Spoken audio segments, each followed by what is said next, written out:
Let's go, let's go, let's go. We are back. Episode number 14, Smack Talk Live, taking it down. I'm not in the studio today on holidays, but guess what? We never take a single week off. If anything, we're ratcheting things up. We're not only live on YouTube this week, we're live on Facebook, and we're live on X as well. Bring it to you on 3 platforms. Excited to keep on growing, expanding every single time. Ding, my man, once again, we get more information coming out. Saturday at UFC, you were in the building. You spotted my man Frank Vasily there in the audience. And without ado, there's an announcement for Power Slap. Let's talk about it right off the top. Yeah, man. I'm supposed to be watching UFC fights, and all of a sudden on the big jumbotron, I just see a lot of Power Slap stuff, and I see a big message, which we'll talk about here in a second. But I did spot Frank. He was talking in a group with the president, the former president of the United States, Donald Trump. It was great to see him in there. The reception was crazy. The energy was crazy. Really excited to be here, and I was thankful that we were able to break that news, man. Frank able to confirm that for us. Very much appreciate, him trusting us and giving us that information. So it was awesome. Yeah. So talk about it. What do we know, my man? So Dana's talked about it in the past, sort of how he came to get involved in slap fighting and where his interest peaked. And he's named Dumpling, and formerly that's kind of the only name that he gave as kind of this person who helped spark his interest in this industry. And now we find out that Dumpling, who his real name is something like Vasily Kamotsky, excuse me if I'm mispronouncing that. I'm sure that there's a much better pronunciation in Russian. But he will be making his debut at Power Slap number 8 on June 28th. Yeah, I mean, we've seen him, fight, some of the best strikers in the world. We've seen him fight Zales. He's coming in at super heavy, which I think is incredibly awesome. This kind of puts a whole new twist now on that super heavyweight division and what we know or what we thought we knew as it relates. I know there was a comment before we went live, which I thought was super interesting. Could it be Dane Viernes that they are lining up? Or are we going to see 3 super heavyweight matchups on Power Slap number 8? What do you think, Ding? Yeah, I think it makes sense, man. Honestly, obviously Hawaiian is tied up with Danie. I think if you're going to bring a guy like Dumpling in, somebody with that level of experience and that strength of schedule with that kind of competition, I do believe that ultimately it would make sense for you to kind of prime the guy right away. And what better way to do that than to give him the number 1 super heavyweight in the world, just below the champion, his brother. I think it's a great idea, and I think it makes sense. We don't know who Hawaiian Hitman is supposed to be fighting. We do know he is supposed to be fighting based on what his brother said. So I think that makes perfect sense, and if they did that, I would not be upset. Yeah, so we know Dumpling, my man. He's previously fought Zales. Correct me if I'm wrong, but he doesn't have a KO yet in slap fighting. We know he's taken some incredible blows, and we just showed a picture actually from one of his bare knuckle fights. So the strength of Dumpling definitely seems to be his chin. How do we feel that this is gonna lay up against some of the guys that could potentially be lined up on this card? From what I've heard, there's no contract signed yet for this particular event. So I don't know if it's 100% cemented in stone. I think Dane Viernes would be a great gatekeeper, for the American slap fighters in the super heavyweight division for him to be able to go up against. But in some ways, I also think they may potentially give him a layup. It's a guy that Dana's talked about before. Are they going to try to give him somebody lower in the ranks to get a phenomenal knockout, to get him in front of the American audience and really build up that story? It's hard to say. I mean, we've seen, but I kind of lean that second option, to be honest with you. I could see them giving them somebody in the bottom half of the division, to be quite frank. But even that too, I mean, we hear Dwayne Crespo talk about going up to super heavyweights. Would you be opposed to giving him Dwayne Crespo right off the bat, somebody who's number 2 ranked at heavyweights? I mean, that could potentially be a make it or break it. Do you want to just launch the guy in right off the very top and potentially have this be a one and done if he isn't able to perform? Or do you want to kind of build him up over time as it kind of goes, Ding? I think it depends on how you believe in the guy. I mean, if you looked at some of these other fights that he's had in Slap Fighting Championship, Punch Down, It looks like he's had 4 fights. His most recent was Zales a couple years ago. He lost that fight via decision, which is different from the other person that we know that shares a mutual opponent in Zales, the crazy Hawaiian who actually lost that fight by knockout. It's the only time he's ever been knocked out.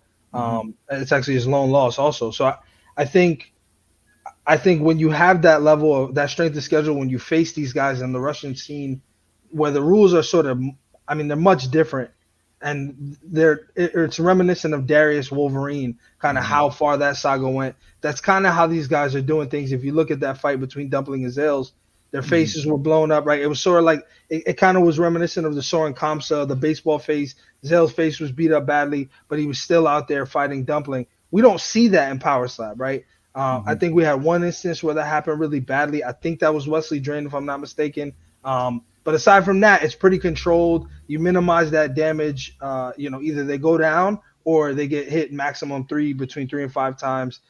If there's flinches or something crazy, then it goes beyond that. But I think when you talk about guys that can take that level of punishment, that kind of damage over a course of time and still remain there standing, as you mentioned, no knockouts, but that means he was standing there dishing it and taking it for quite some time. I think that's impressive enough that you justify putting this guy at the front of the line. Just as if you have, if you want to take the UFC route and sort of look at what they've done, when you have a guy like Michael Chandler, who's a champion in the B league or the league right below the UFC, and he comes over and now he's right there in that top 5, kind of fighting to get an opportunity to fight the champion. I don't think it's much different than that. How did Brock Lesnar come into the league? I mean, I wasn't following it that closely in the UFC when that happened. How many fights did it take for him to get a top 15 guy? If you look at me right now, I think guys like Evian Scott, Lorenzo Florian, I'm not sure where they are 5, 6 in the ranking, but these are young guys that, seemingly are kind of on that cusp. Could be a good opportunity with, somewhat similar, makeup in terms of history. I think Dumpling probably has a little bit more experience, but what does it say to a guy who could compete in Russia against Zales with rules that are much, more lax than what we're seeing here in Power Slap? If he's not going down and going out and getting KO'd from those types of slaps, is he going to truly have that iron jaw here? And do we see any of these guys being able to put him out? Like, is it just going to go the distance every single time, or are we going to see something totally different from him? But I think it's exciting. I do think it's something that I'm sure wasn't easy for them to be able to make this, happen. But I think the excitement and the storyline builds. I think it's perfect. And there's probably 1 or 2 steps to this that I think we don't see on the surface. I think this happens, which then leads, that's the regular seat giving them someone lower in the rank. Let's say an Evian Scott, a Florian, somebody like that. If he's able to become victorious, sets up for Abu Dhabi. Now we're talking real. Now we're talking Abu Dhabi, closer to Russia, closer to the Eastern European side of things. I almost feel like this event is setting up for the next. And I'm not overlooking this event because I think it is a monster event as part of International Fight Week, and we definitely need to pay attention to it. But what I think is happening is that they're trying to set things up for the next as well. And I see these storylines unfolding, and really I think that's where we could see Dumpling against one of the Viernes brothers, kind of take place in that particular realm. So I think we're there. But I don't know. That's why I'm looking at my man. What's happening in the chat? Anything exciting? It seems like everybody's excited for Dumpling to come to Power Slap. There's mixed kind of feelings on how that all play out. One point I do want to make, I think, is that the rule set, we've seen it when the rule set changes and you impose all of these, I don't know what the right term would be, not sanctions, but you impose all of these limitations is probably the best way to put it, on sort of what strikers can do to achieve that power. I think that we've seen either you're really good at it and you do it well and you master that, or you're the exact opposite. Even a guy like Darius, who came in with so much experience, it seems like he's had trouble adjusting to the rule set in Power Slap, namely, some of the fouls. And to answer your question earlier about Brock Lesnar had his first fight in the UFC, he actually lost. Then he had one extra fight against a guy named Heath Herring, who was very popular at the time. And then he went right into Randy Couture to fight for the heavyweight championship. But I think back then the landscape was a little different. But we've seen the same exact thing take place. Michael Chandler, I think, fought. First of all, his first entrance into the UFC, Michael Chandler was a backup fighter for a championship fight before he even fought at all. Like he was the backup fighter for the championship.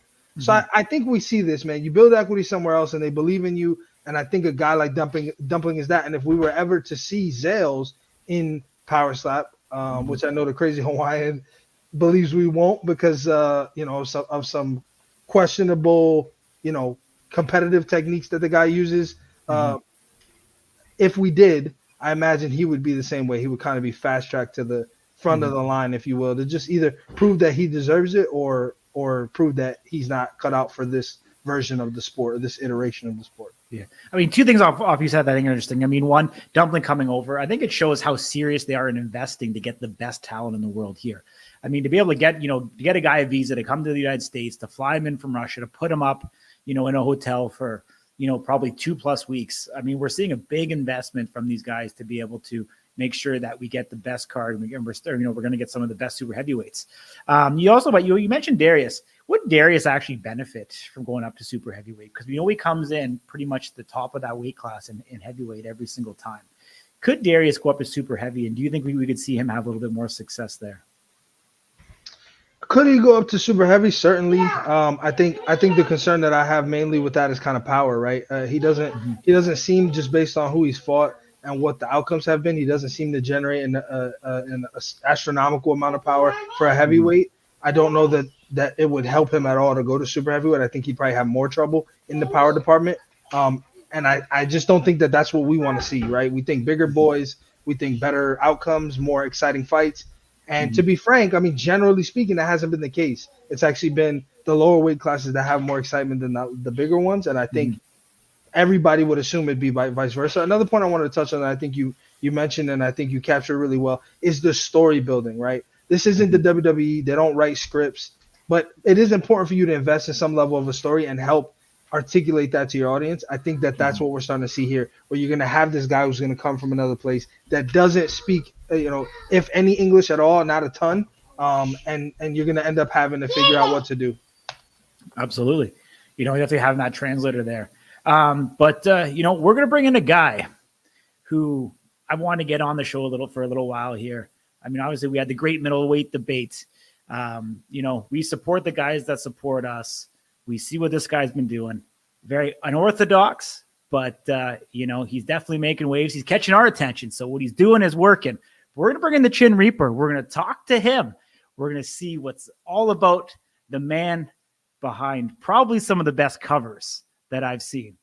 My man, what's up? What's up, gentlemen? How's it going? Doing really good, my man. How about yourself? How's everything going? I am chilling in the woods as happy as can be with my family camping, enjoying the weekend. Awesome, my man. Let's talk about it. You seemingly every day you don't lack creativity. You're putting out new parody songs centered around Power Slap and most specifically Erica. Do you have a crush on Erica? Fuck no, I'm married. Happily married, coming up on 10 years. I actually just want Erica to use me and abuse me, baby. I'm telling her every day, I don't understand why she got all these other fighters on cards that are pre-recorded and I just don't have the time, but I just know that she's the one to make it happen. So the crazy Hawaiian, he reached out to me and he said, hey man, you need to stop tagging Power Slap and start talking to the lady herself. So that's what I did. Him being a super heavyweight champion, I heard you guys talking about super heavyweight hype up. I really am just trying to get her attention because in the end, she's the only one that matters. Absolutely, right, man. What gives you all that confidence? Why do you think you can come into Power Slap and perform? Oh, here's the thing, man. I could give a fuck less what happens, win or lose or draw.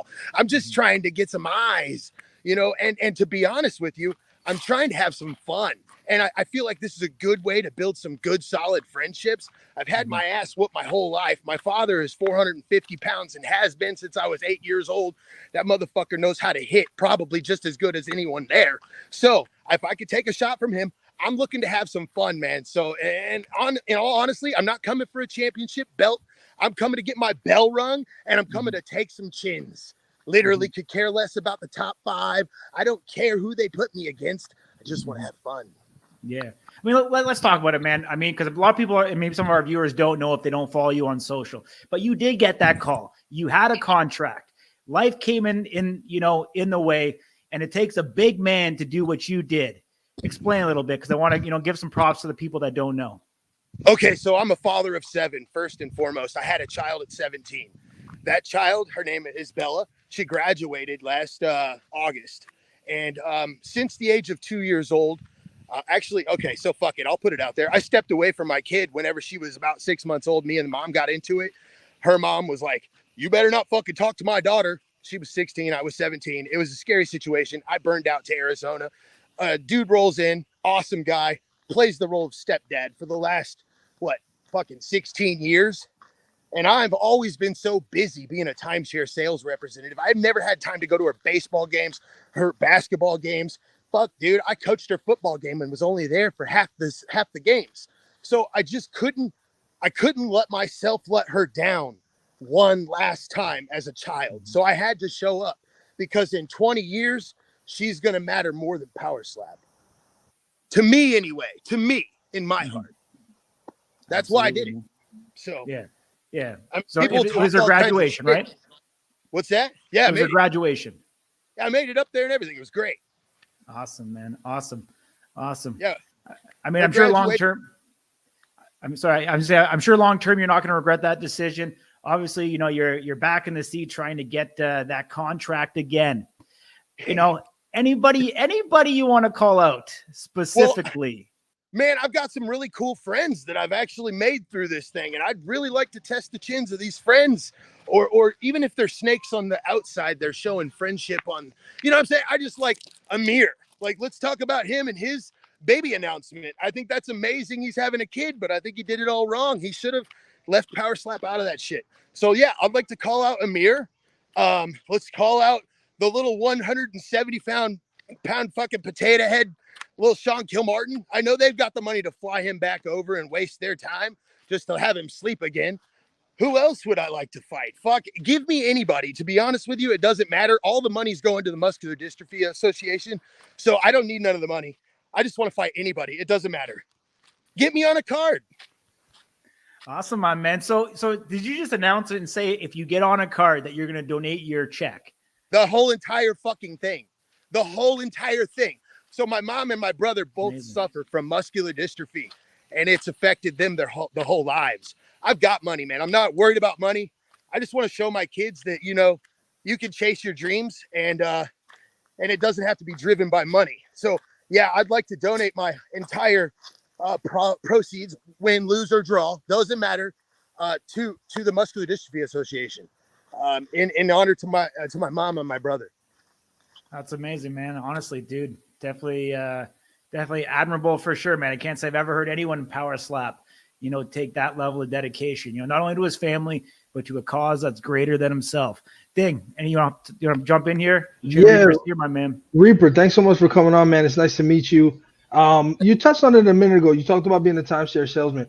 Is that what you would attribute? You kind of have this aura about you where it seems like you just know what to put together to make something that people will remember. I'm sure that you have these hooks that people pick up and they enjoy and maybe they copy. You seem like one of those guys, just based on hearing what you say, the creativity that you have. What do you attribute that to? Is that training as a salesman? Is that, I know you have a comedic venture that you're sort of piloting that you're interested in. What about you, or what in your history kind of made you creative in that way? So I guess since it's Pride Month, I'll go ahead and tell everybody I'm a fucking theater kid. I'm like the straightest theater kid you can find. So that's what I attribute that to. There was a guy named Patrick Carr, who was my national debate championship coach. And as I was going for my theater and debate championship, I did some fucked up shit and got kicked out of the system. Whatever. I wasn't able to compete.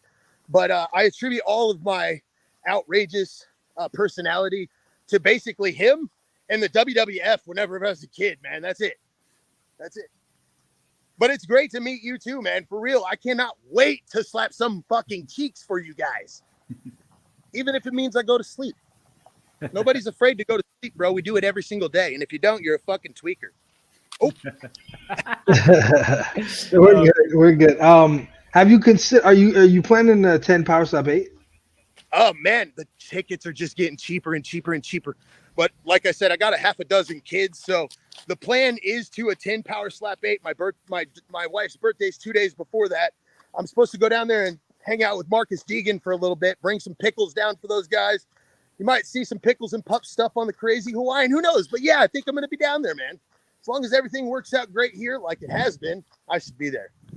And will you try to get some FaceTime with Erica? I would love to sit down, so you guys can have a conversation. Absolutely. I would love to sit down with Erica. I don't even need to meet Dana White. I could care less. Just let me talk to the person who makes the matches. That's all I care about. And have you confirmed at all that she's seeing any of these messages? Well, I damn sure know that she's watching my story because I see her name pop up. When you see who's on your Instagram, and she's on there, every single one. Some of the ones I don't even tag her in. So I know she's watching. And I know she's probably pissed off that I said something about the Brandon versus Brandon match. Whatever, it kind of pisses me off. Brandon Bordeaux, he deserves a better shot than I'm not going to take. Okay, so fuck it. Brandon Rhodes obviously did his thing, but Brandon Bordeaux deserves his thing. That's all I'm saying. And it kind of pissed me off. But yeah, I just love to sit down and talk to her for real. That'd be awesome. Awesome, man. Appreciate you joining us, my man. Great to give you some airtime. Love to get to know you a little bit more. Hopefully we'll see you out there. Power Slap number 8. I know there's a ton of fans that are watching this. I'm sure want to watch and meet you, my man. Maybe you can even get a stand-up comedy gig there in Vegas. Everyone come out and watch and support you. How exciting would that be? That'd be great. Smash fucking Gallagher's cheeks. Some watermelons will pop out of his head. Who knows? Love you, brother. Awesome, buddy. We're camping, guys. Much love, man. We'll talk soon. Be safe, man. We love you. We'll watch you guys. Enjoy Slap News. Awesome, my man. There we go. The Chin Reaper. Very cool guy. Actually, I learned some stuff that I didn't even know about him, honestly, from that. But very down to earth, very, very cool guy. Great to see. Didn't know. Can't think I've ever met anyone who sold timeshare condos, especially in Missouri. So must be doing some Branson moving or something, man. That's pretty wild. Yeah, he. You know what, Corey? He's got that thing, man. And I think that's valuable in this sport. I think in the sport of a bunch of guys who are, maybe don't come in with that skill set and are just trying to be athletes and maybe aren't the most exciting in a lot of cases. I think that you need those kinds of guys like the Austin Termers of the world. Hey, man, it's sales. He has sales experience. He can sell himself. He's got the confidence, and he's got it with the WWE.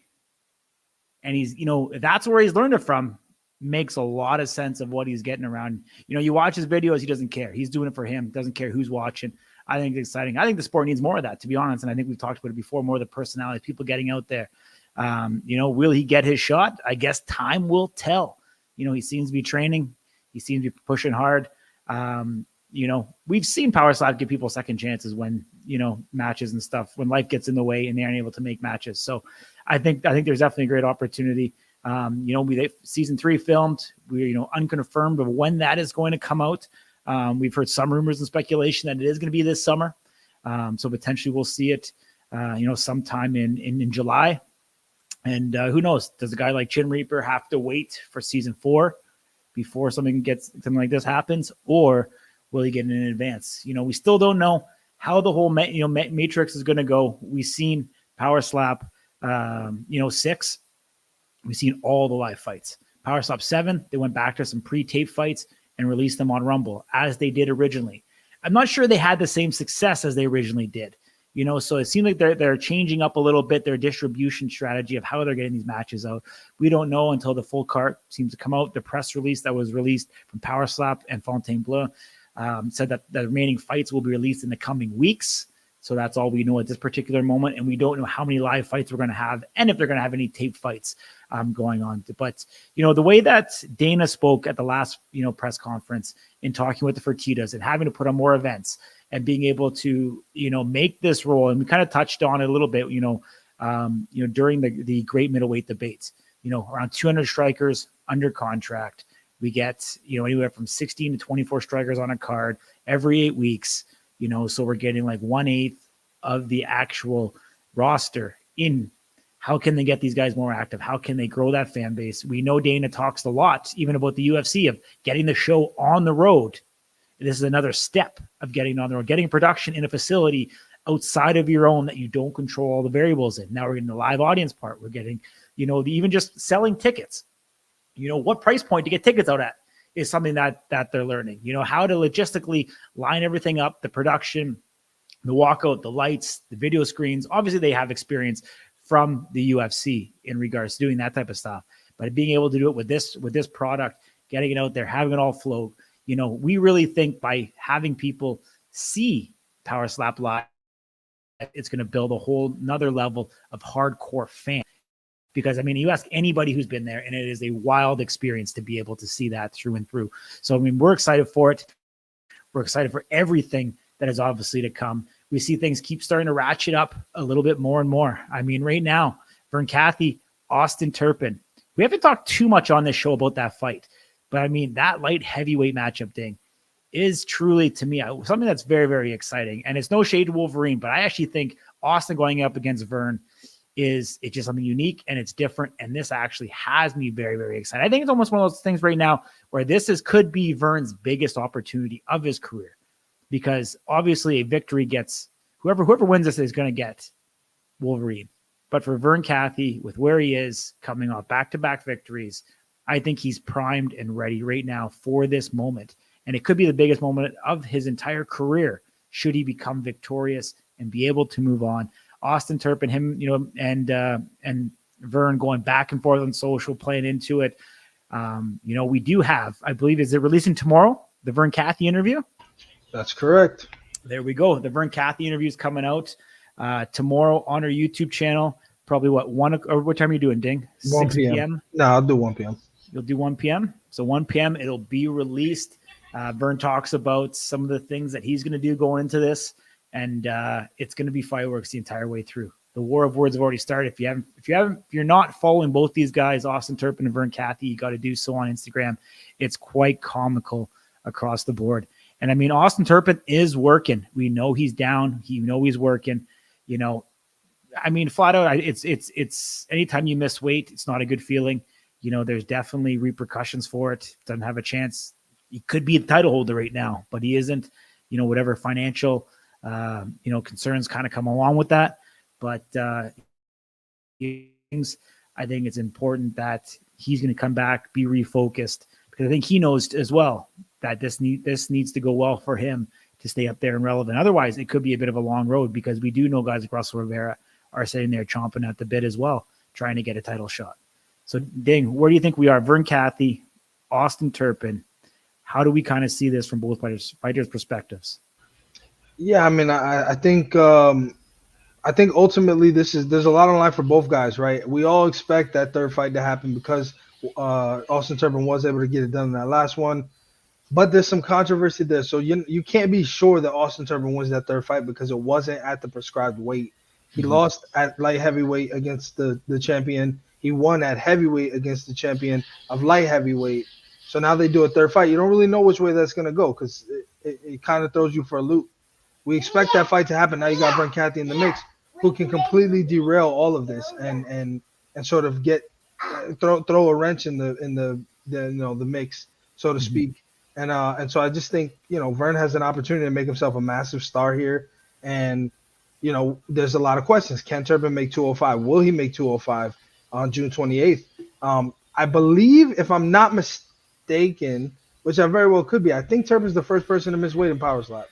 Off the show, not including the show. No, Delvin Helmut and Vern Cathy, actually. Remember, Vern fought Delvin at heavyweight on a numbered card. But it wasn't always that way? No. It wasn't at weigh-ins, but Vern arrived in Vegas expecting to be at light heavyweight. And then whether it was 2 or 3 days, don't quote me, before, Delvin couldn't make it, so then they renegotiated the contract.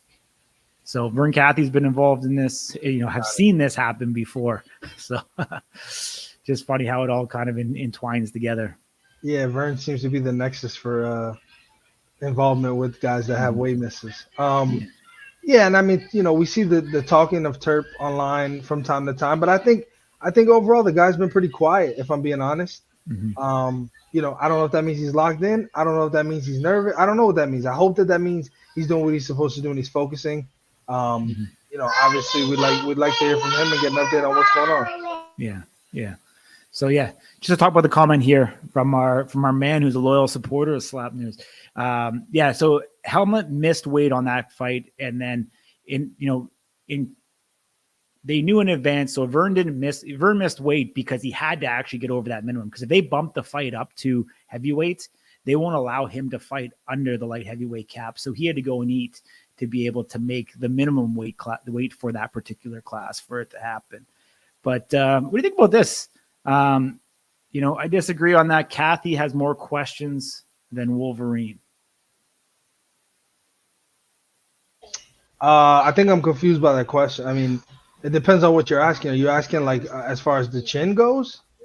Because I mean, I guess it depends. Like I said, Vern was the guy, right? Vern was the first, major contender in that division, and then AJ came along, and now we've seen AJ, hasn't had the greatest run of matches the last couple ones out, and Vern's chin has been tested, and he's taken it all. So I mean, I don't know that we still have questions about his ability. But we know Turpin's got different power because he did what a heavyweight champion can't do, a dominant heavyweight champion at that.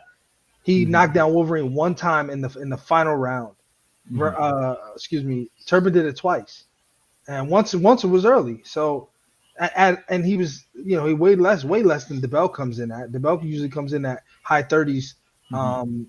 Turpin was on fight night. Who knows what he was? I don't imagine he was cutting any weight, so I don't think he was much bigger than the 222 he came in at. But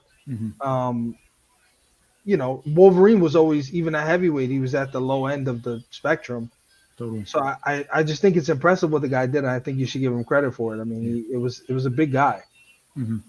I think we look at it, and it's the evolution of. You have to look at Vern Cathy today.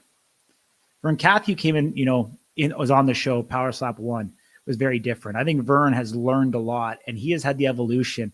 I'm a big football guy, so it talks about quarterbacks in year 1, and they talk about year 2 being the hardest because the league catches up to you in what you've already done. And so can you make that adjustment? When the league adjusts to you as the quarterback, how do you change once again? And we're kind of seeing that with Vern Cathy in the parallel. It's almost like Power Slap and the other strikers caught up to Vern Cathy in a sense. And then Vern has adapted himself. I think Vern will admit it as well. Like his defense tactics that he was doing was almost getting too far ahead of himself. And, he was trying to transfer his weight, from side to side. One of his matches, he got confused in his head on what the slap count wasn't biting down and clinching down. Some people can say excuses or not, but I think Vern Cathy tried, he got past that. He's come through it. He's been able to find a solid foundation that allows him to stay on his feet, and be able to continue to keep matches clean and be able to win. That's why he's in this predicament. And we think the light heavyweight division is the absolute most exciting division across the board. And so we think he's obviously deservingly back-to-back victories and being here. And I mean, Austin Turpin, beating Wolverine is massive. I still think that is incredibly massive, regardless of what weight cap it's at. Wolverine, and correct me if I'm wrong, hasn't put him down in both matches. No, that's correct. Yeah. He's showing his chin against the guy who put Darius down. Well, Turpin's never been put down. I mean, the worst I've ever seen Turp was, oddly enough, it was the first slap from Alan Klingbeil. He looked like that speed thing that Alan does. It kind of looks like an arrow. Yeah. And he looked like that just rattled him, and he didn't. He was like flustered. He took a few steps back, and then kind of like it looked like he woke up. And then every slap after that, he just looked like it was like another day in the park. But that was the only time we've ever really seen Turpin get like incredibly hurt. Don't get me wrong, he like took a stutter step and waved the thing that they hold behind their back against Wolverine in the first fight. But besides that, I mean, the guy really he absorbs these strikes like better than anybody. Yeah, and I mean, except Dorian. Dorian's probably toes the line. Yeah, and I mean, I don't have it here, on the top of my head, but remember what Wolverine did to his eye socket and how that looked. That was like next level in regards to, hitting him high, was definitely a high shot for sure. And he was able to stand up, still take it, didn't get phased by it, continued the fight. So I think that's great. Was this Sting? He's just saying Wolverine's a point fighter and not a big knockout guy. I think that's absolutely right. I think Wolverine plans the long game, and I think that he invests a lot in that accumulation of damage. Corey's alluding to that with kind of the way Turpin's face looked like mangled beef at the end of that first fight, and even after the second fight, he looked like shit. Like visually, he may have felt great, and obviously he won that fight, but he still made it into the late round and until the stoppage. And I mean, he took some damage for sure. Well, he didn't get out of there unscathed. Nobody ever does. Totally. Let's talk about Emmanuel Muniz, Anthony Blackburn, before we send her away. I mean, we see Emmanuel Muniz investing in social media. I mean, if you're not following him on Instagram, he stepped up his game. He's now doing edited videos. The guy seems to be more and more vested. He's not working a day job anymore. This is what he's doing full time. We see him training with the likes of Isaiah Quiones, Jackie Cataline. In a lot of ways, I'm sure they're sharing experiences with each other. Being the title holder, that Emmanuel is, he's going to take this very, very seriously.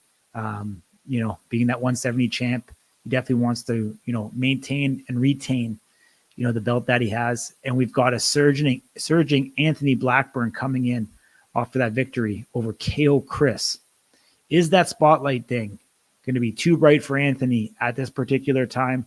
Or how do you think he's going to fare up against Emmanuel? That kid's chin is something to behold. We've seen him do the chicken dance. Again, another guy that just doesn't go down. And, Manny has gone down before, but he's also faced the guys that are heavier. So I really do think that this is going to be an explosive one. And I think this will probably put some respect on the welterweight division post KO Chris. Because obviously KO Chris spent such a long time on the bench. Then he comes back, gets knocked out. And at that point, everybody kind of forgot what Manny had done, all the accomplishments, because he was changing divisions. And you kind of forget he had some losses in there. Like, he didn't have this perfect career. He wasn't dominant, if you will. Now he comes out there, beats KO Chris. So now we want to see, are you really the champion at welterweight, or is this babyface time? And I think both guys believe in themselves, like they've mentioned on their interviews. If you haven't checked them out, they're available right now. Probably somewhere below this live, actually. You can check them out. But they both believe in their skills, and they're both coming, regardless of how much respect they have, how much they like each other. They're both coming to knock each other's heads off. And I think Manny's got a chip on his shoulder, right? He wants to prove, some people say, particularly in MMA, you're not really the champion until you defend your belt. This is Manny's chance. But it's also Blackburn's coming out party, and his opportunity to show, like, I just beat KO Chris, but there was a reason for that. It wasn't that KO Chris was bad. It was that I was good, right? And I think that that's important for the story. And again, if he's able to get this done, he's one of those guys that kind of comes out of nowhere, answers the call, takes a risk, and boom, he's right there knocking at the doorstep of the champion. Yeah, I mean, two totally different styles. I mean, we've got kind of the blue collar Michigan guy, pizza worker going up against the California kid. Emmanuel Muniz is listed at 6 feet on the Power Slap website. That's big for a 170. Like when you put that into perspective. I second guess some of these Power Q matrix, numbers, because there seems to be a massive discrepancy from the OG guy from Power Slap 1 compared to some of the guys coming into Power Slap 2. We're seeing substantially different numbers in there, so I'm not sure that they were done identical to be able to get those same numbers. But I mean, Emmanuel Muniz does have a couple KOs to his record. Coming down in weight definitely helps him. He seems to be able to, still have that power. He was able to put, KO Chris Thomas down. And so obviously Anthony Blackburn did the same thing. I think Anthony Blackburn, I'm trying to draw a parallel to Hollywood kind of thing, because it is almost that Hollywood story in some ways.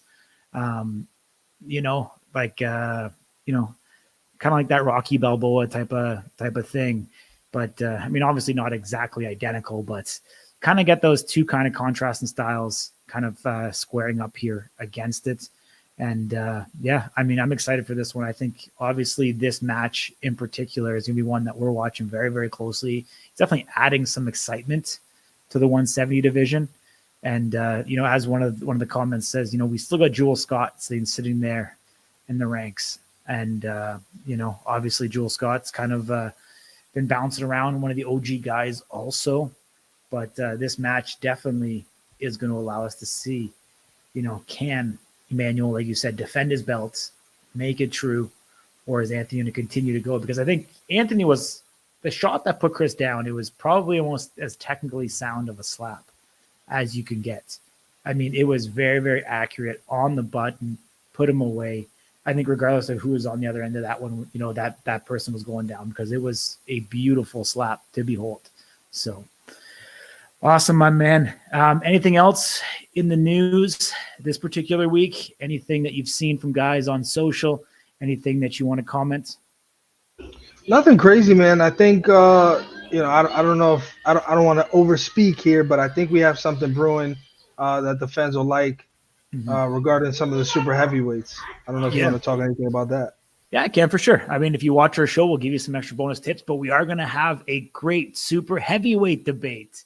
It's going to take place this Saturday, 3:00 Pacific, 6 p.m.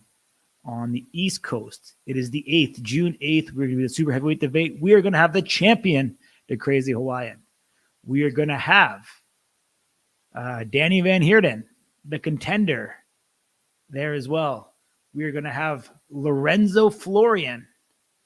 And the fourth is slipping my mind, dang. Who's the fourth guy? Bikini Manu. There we go. We've got those four going down. We may also have a special appearance by Kalani. So we'll see. We're going to bring the big boys. We're going to talk about it. And what should they look out for? I mean, what do we expect from this conversation? Obviously, the Great Middleweight Debate, it was a trial. It's the first of its kind. We'll do, more. We plan to do multiple in the different divisions, doing combinations with several different strikers. I would say it probably didn't go the way we all expected. I expected some fireworks. It seemed like the guys actually got along really well. And I think that they all actually have respect for Bordeaux and his perspective, which I didn't think would be the case. I thought because of some of the stuff that's taking place on social media, I thought that they would argue a little bit. It seemed like they were so peaceful. I will say Azael was a bit quiet, so I'm wondering if maybe he was just trying not to be that guy. But he did have things he wanted to say. I'm not sure. But I do expect in this match, if you guys have been paying attention, McKinney's been very, very, very vocal and critical of Danie getting a title shot off of a disqualification loss to him. So I imagine that this will probably end up playing out in this conversation. And who knows how that'll all go. Yeah.